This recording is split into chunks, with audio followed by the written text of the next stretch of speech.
Saturn just moved into Pisces, where it will be for the next 3 years or so. What does this mean? Well, my name is Sarah. I'm a mom and I'm an astrologist, and I love to share these kinds of things. If you are not interested, by all means, continue scrolling. I will not be offended. If you are, feel free to stick around. Follow me on my socials, all of them, just in case one of them disappears. And let's get into it. So we have these things called Saturn cycles. Every 7 years, we learn a lesson. It's typically tied into the sign. So if you have a Saturn in Pisces, Gemini, Virgo, or Sagittarius, this next 3 years, you might be feeling like you're learning some stuff. And if you're Pisces, Saturn, you're having your Saturn return. All it means is you learn stuff. My Saturn is in Leo. So when it was in Aquarius, I learned stuff over the last 3 years or so. I learned a lot of stuff, and I learned that I learn better when I talk to people, which makes sense since Aquarius is an air sign. So with Pisces energy, this is the culmination of the zodiac. So this is unconditional love. This is spirituality. This is addiction. This is unseen enemies. These are the things characteristic of Pisces.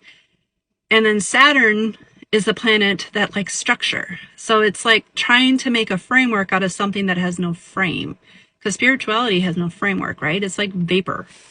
If you're a kind of person that likes to have a preview of how things kind of are, and you're over, 35 or so, think back to what life was like for you 30 years ago. It's just interesting. It's not good, bad, or anything. For me, it was a great time of transition.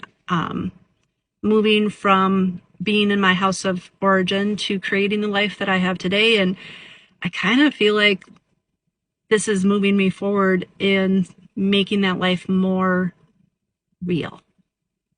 That's what I feel like Saturn in Pisces is taking something that's a dream and making it real. So I'm just curious, does anybody else feel like that? Because that's what it feels like to me. If you have personal planets in Pisces, Saturn's going to touch each one of them over these next 3 years. My oldest has their moon, and I know what it was like when Saturn went over my moon, because it's a very emotional time period, but I learned a lot about my emotions. So I'm curious how that will work out for them. If you're interested in learning how it could work out for your kids, I do work with parents to understand their birth charts. It's something that's in a link in my bio. But let me know. What do you want to have over these next 3 years?